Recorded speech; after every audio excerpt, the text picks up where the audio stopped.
Welcome to KimTalks Resilience, where we share stories of insight and inspiration in life, love, and business with resilient women from around the world.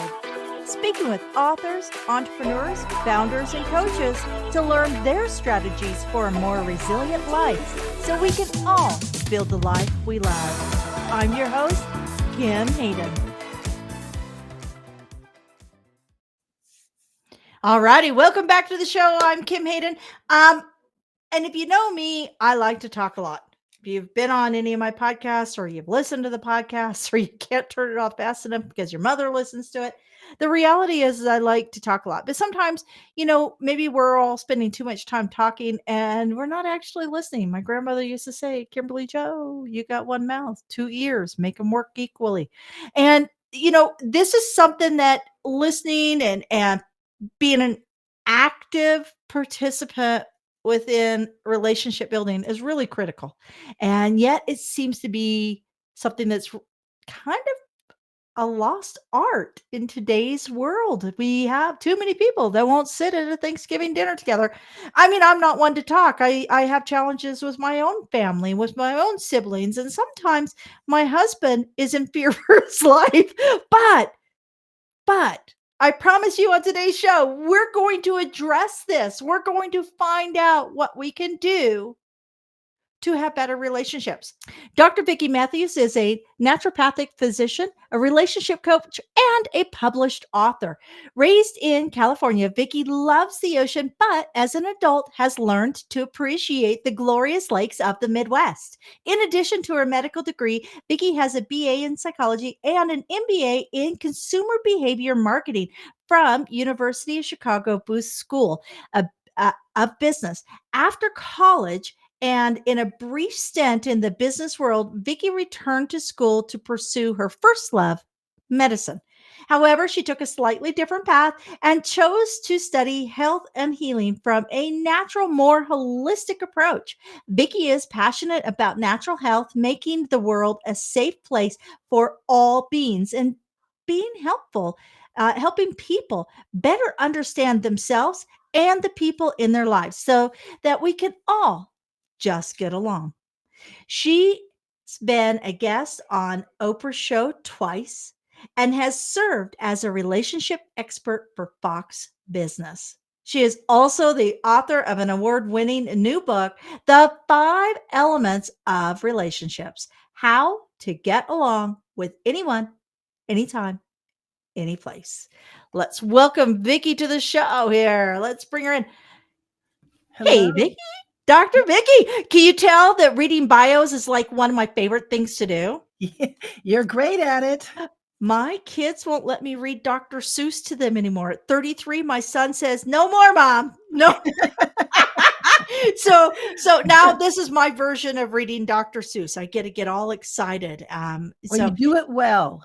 thank you. All right, Dr. Vicki, first, give us a little bit of insight as to who you are. We got an overview through your bio, but give us a little bit more. You can tell me what your favorite color is or what do you like to eat on Friday nights, and whatever you want. Okay. My favorite color is green, which makes sense because the system I work with is the 5 elements, and water, wood, fire, earth, and metal, and green is a wood color. So I love green.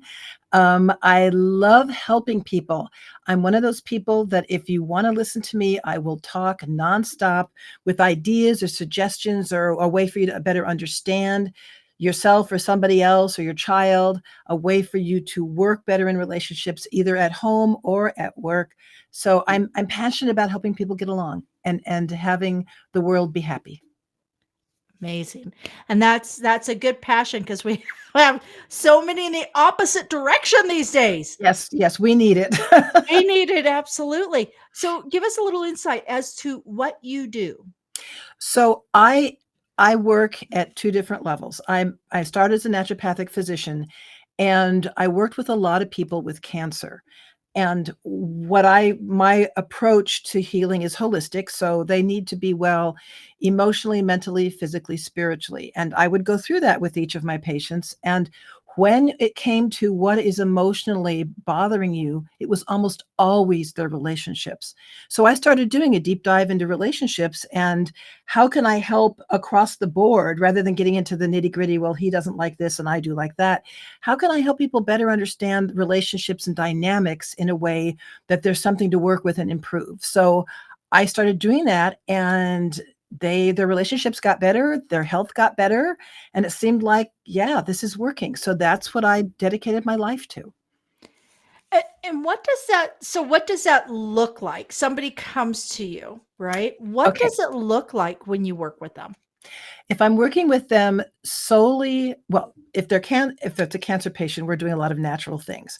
But if I'm working with them solely at a relationship level, first and foremost, I mean, obviously they're usually both in the room and it's either, a married couple or siblings or a dad and his son. I mean, I could tell dozens of stories about what wasn't working. But the biggest problem was that they didn't understand themselves and their own priorities, and they didn't understand the person they were having troubles relating to and what their priorities might be. So my first message is, hey, we are not wired the same. We have differences, our priorities are different, and that is good. And that we can understand each other, we can get along better. So suddenly something the person does that irritates you, if you look at it through their lens, you understand why they're doing it. And I have a gazillion war stories about that, including many from my own marriage. Oh, But too if we funny. can break it down to understanding each other, um, we get along much better. And then, especially if they're physical issues, the emotional part of it heals. And I do that using the 5-element model from traditional Chinese medicine. What drove you in this direction? Like, because you got this marketing background, right? Yes, yes, And such, and typically we don't see that personality that thrives in a kind of a sales and marketing space. You still have to have understanding of other people. That's makes a good salesperson. right. However, how does that translate? When you were going through that shift, how does that translate? What did that look like? It looked like, well, I can tell you, it began a couple years into my marriage, and at the time, I'm from the Los Angeles area, and at the time my husband and I were living in Chicago because we had met in school. And I didn't we just decided Chicago was the better place to settle down. So we were driving out to the West Coast because one of my best friends was getting married and I was standing up with her, and we hit the Mojave Desert.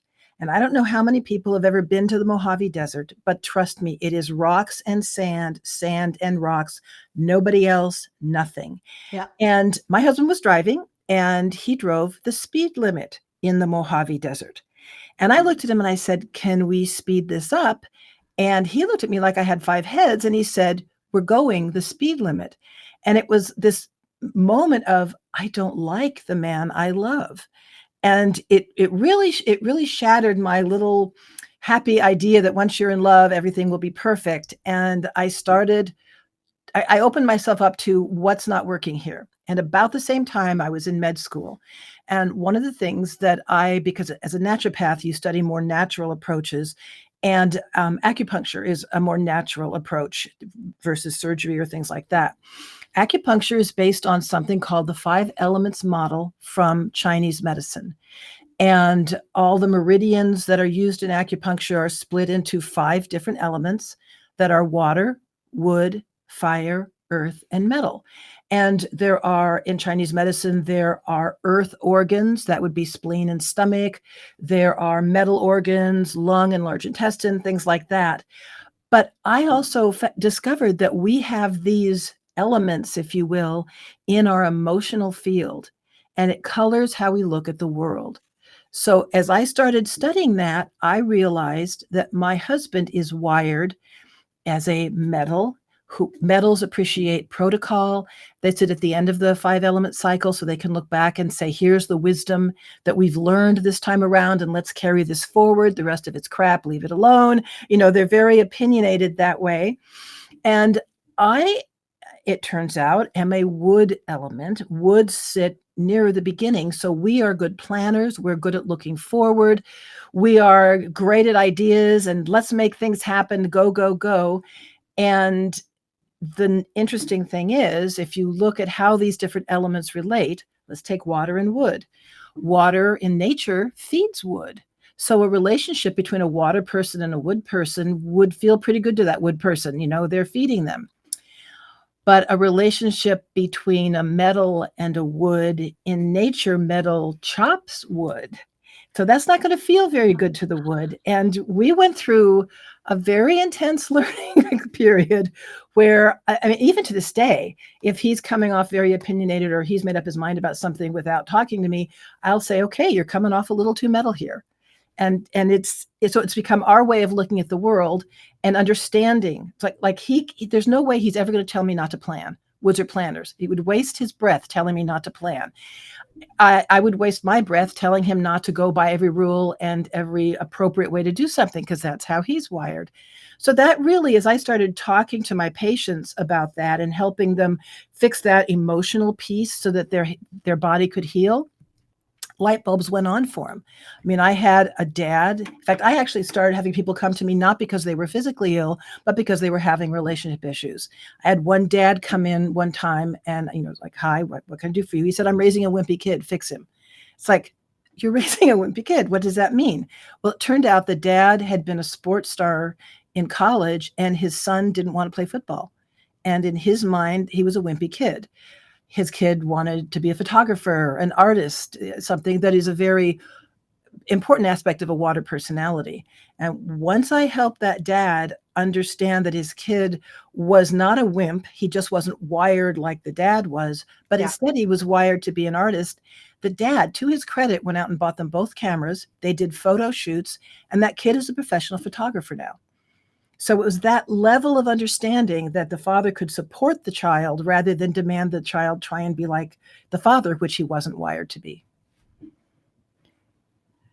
Do you think giving people an understanding and an identity within the elements helps them be able to check their own behaviors to see?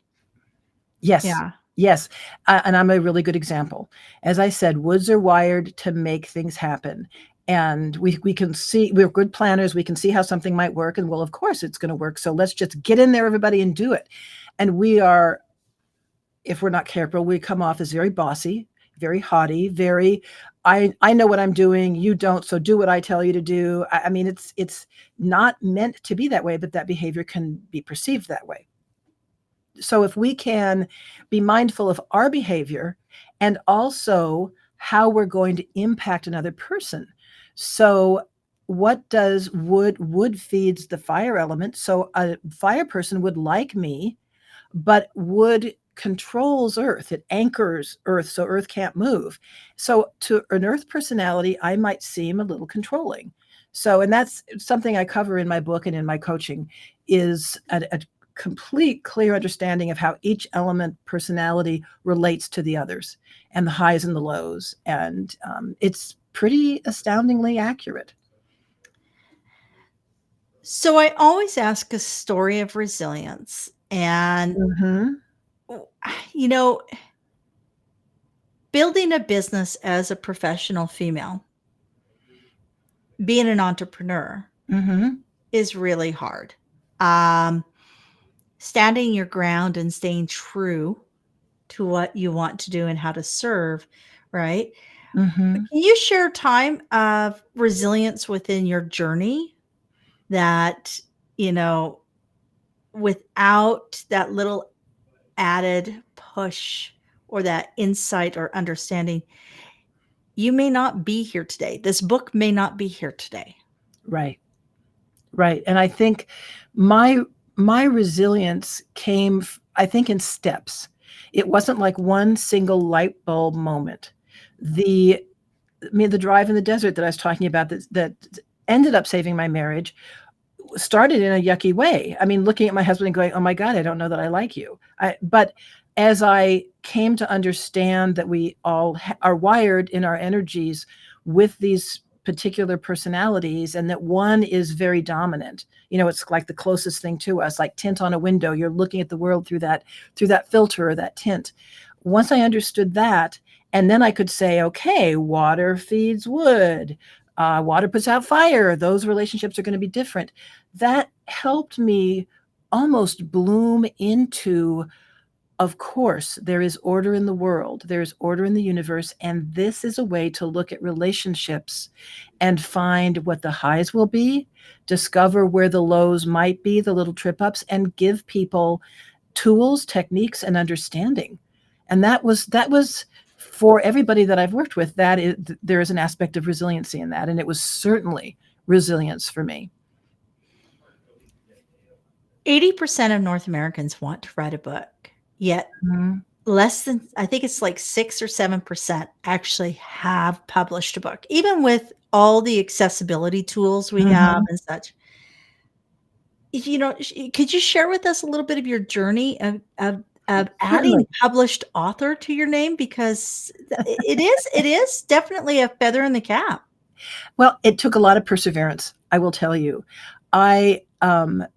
So I had this system I was working with, and I was doing it as part of my naturopathic practice. I was doing it, more and more coaching, like the dad story with the kid and all. And I ended up becoming a fairly well-known speaker in my area, and actually taught some in London. And people started saying, "Do you have a book?" And it was like, oh, yikes, I guess I should have a book. So once I realized that that being an author, being a published author, as you pointed out, is somewhat of a calling card. I had notes. I was teaching this all over. So I basically decided, I took 3 months off, and I took all my notes, and I locked myself in a room, and I said, okay, how would I'm an avid reader. So I've read a lot of books. I kind of know sort of how you put books together in terms of the beginning and all that type of stuff. And I just created an outline. And then I took my speaking notes and said, okay, so my model is a 5-part model. So obviously there has to be a chapter about the water personality, a chapter about the wood personality. That was easy. And then, and this was the hardest part of writing this book, what happens if a water is related to a wood? What happens if a water is relating to a metal? So the other 4 elements, what happens with a water wood, water fire, water earth, water metal, or if 2 water people are together, what are going to be the highs and the lows, and the places where they need help and the places where they'll really soar in any one of those kinds of relationships? And that is pretty much what I put in my book. Amazing. And you did that in 3 months, eh? I literally locked yourself in a room. I did. Did you have skip the dishes, just drop food off at the door for you? Did you bathe? I did. I promise I bathed. No, it was actually an incredibly heady time for me, because I'd made it totally clear. I took patients on emergency basis only. That was it. But I made it really clear that I was boxing off this time. And my husband, God bless him, was a total sport, helped and supported, did a lot of the cooking. But it was, how many people get to just submerge themselves in a topic about which they're incredibly passionate, and know that they have something that could come from this time, and just soar. It was an amazing experience. I recommend it to anybody that can make it happen. And how has a book shifted your business or changed your accessibility? Or it definitely, it is a calling card. Like I said, it won several awards. It was best nonfiction a couple of years ago in a particular, I think in Boston or something. And it's added to my credibility. I will say that is how it's changed it. It's not like I'm making millions of dollars on my book selling. You don't usually do that with nonfiction. The ones that sell really high are the fiction books mostly. But it not only is it gives credibility to that a publisher thought it was worthy of being published. It's not self-published. So there's a credibility factor. There's a calling card, not just that it's credible, but also, hey, if you're interested in what I'm talking about, read my book. It's all there. You don't have to make notes. Just buy the book because most of what I'm talking about is in the book. So that helped a lot too. But it also really has started increasing my coaching practice, because you can either read my book and get your answers from my book, or you can work with me for an hour and I can point you in the right direction and help you understand what you need to know. So it's been amazing tool, and the journey was amazing. Anybody that ever thinks they want to write a book, I have actually a published fiction and a published this nonfiction. It's an amazing experience. You get to know yourself better than you ever thought you would.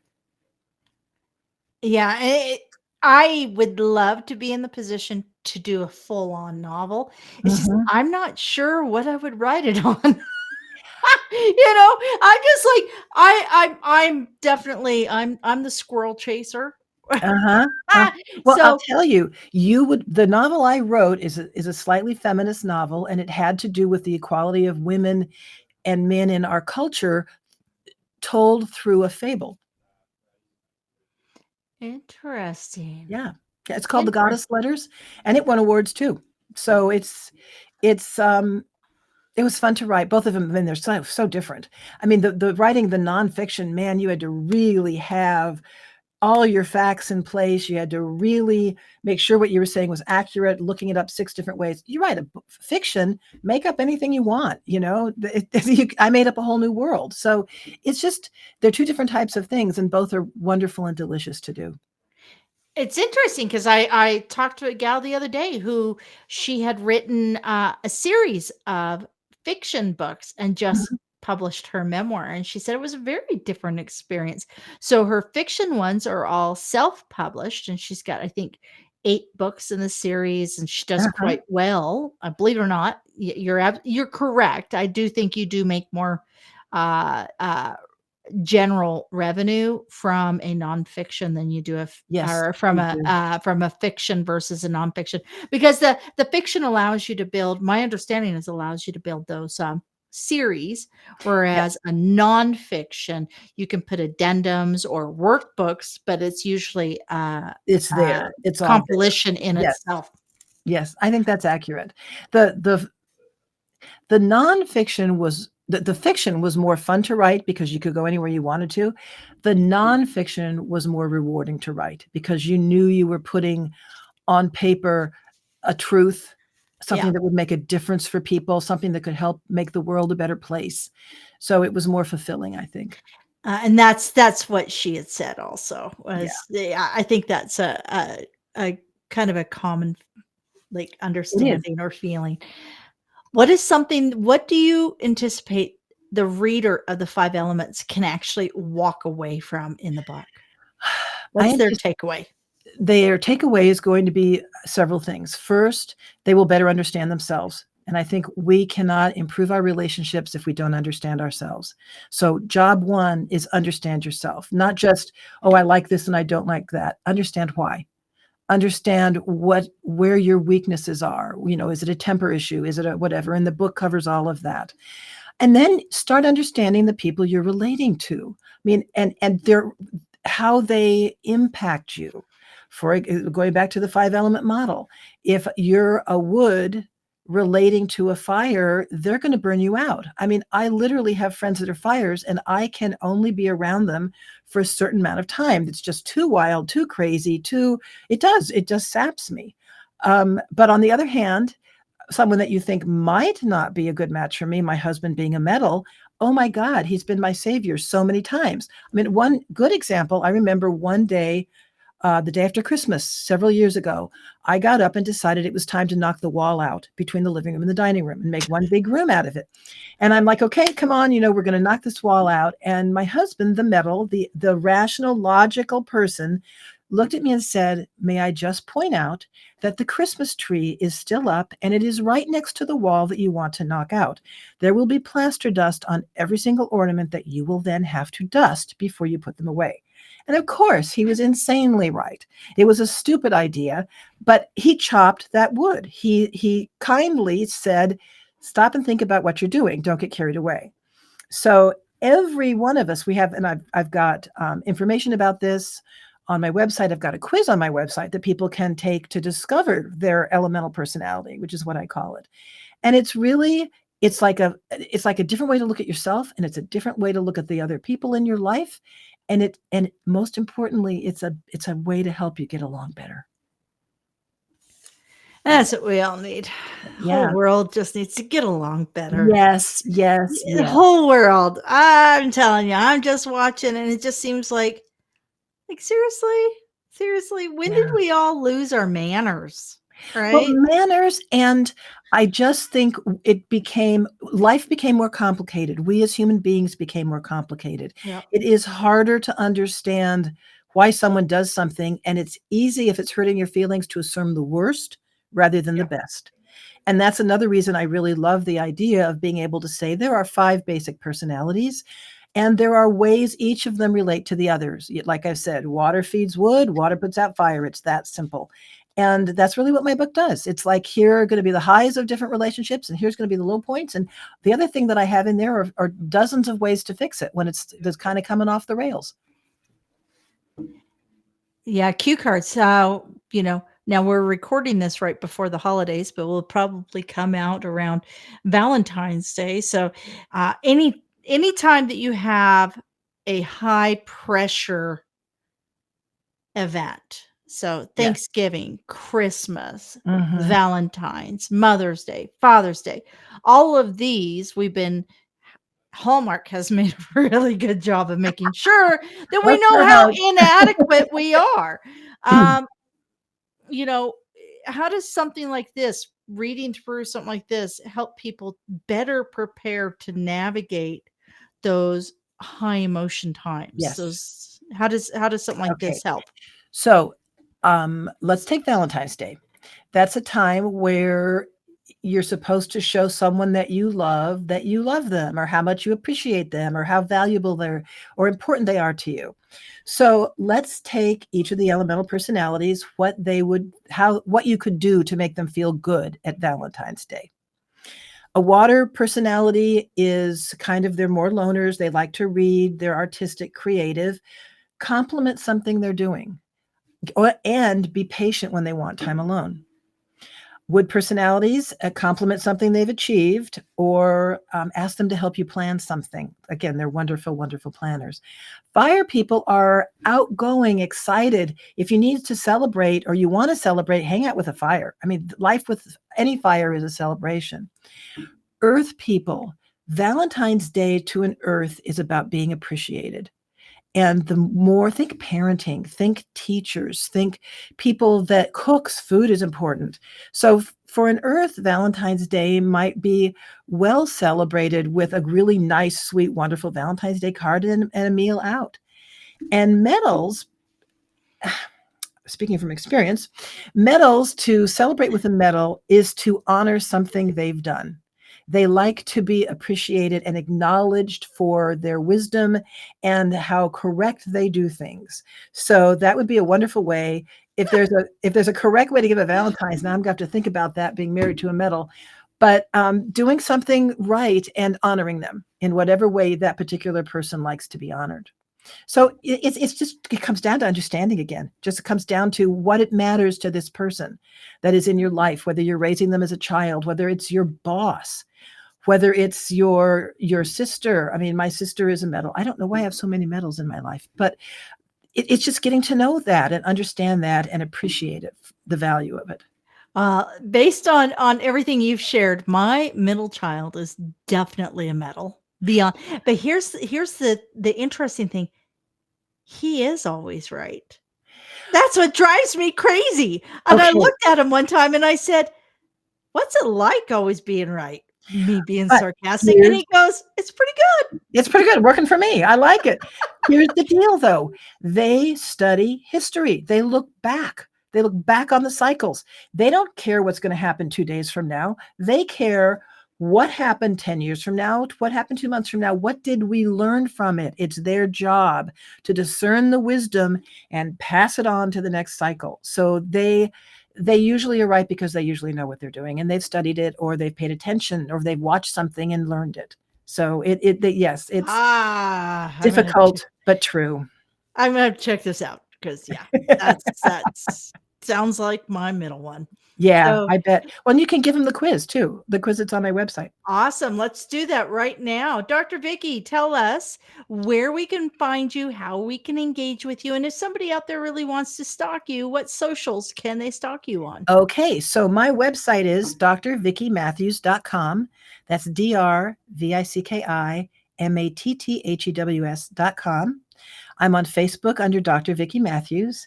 And I also have on my website, actually, if you just go to getalongnow.com, I have a free booklet for anybody listening that wants to study more about this and learn more about it. And so that's a great way to get started. I also do, I do speaking and presentations, but I also do coaching. So if, like the father and son that I talked about a little earlier, if you're having that kind of an issue with a child, or you don't understand the person you're married to and need a little bit of guidance and some managing expectations, that's another thing that wood people look forward and they decide what they think it's going to look like. And we get really big on the expectation part, helping manage that, because that's a burden in and of itself. So again, it's just really, really making a difference and understanding each other. It just comes down to that. Just comes down to that. That's Get Along Now. What was the name of that Yeah, site? getalongnow.com. The booklet is Get Along Now. That's what the booklet's called. So the actual site is getalongnow.com. Is that correct? Getalongnow.com. getalongnow.com. Awesome. Never fear, folks. As usual, we will have all of Dr. Vicki's socials, all of her contacts, the link to her book. Everything will be in the show notes. Now, Dr. Vicki, one last thing that I need you to do for me. I always ask my guests for a quote or a turn of words, something that people can borrow, utilize, or, something to inspire themselves. Yes. So can you please share with us? One of my favorite quotes, because I think it helps us get along. So obviously I like it for that, but I also think it's one of the most profound truths in our world, is to do unto others as you would have others do unto you.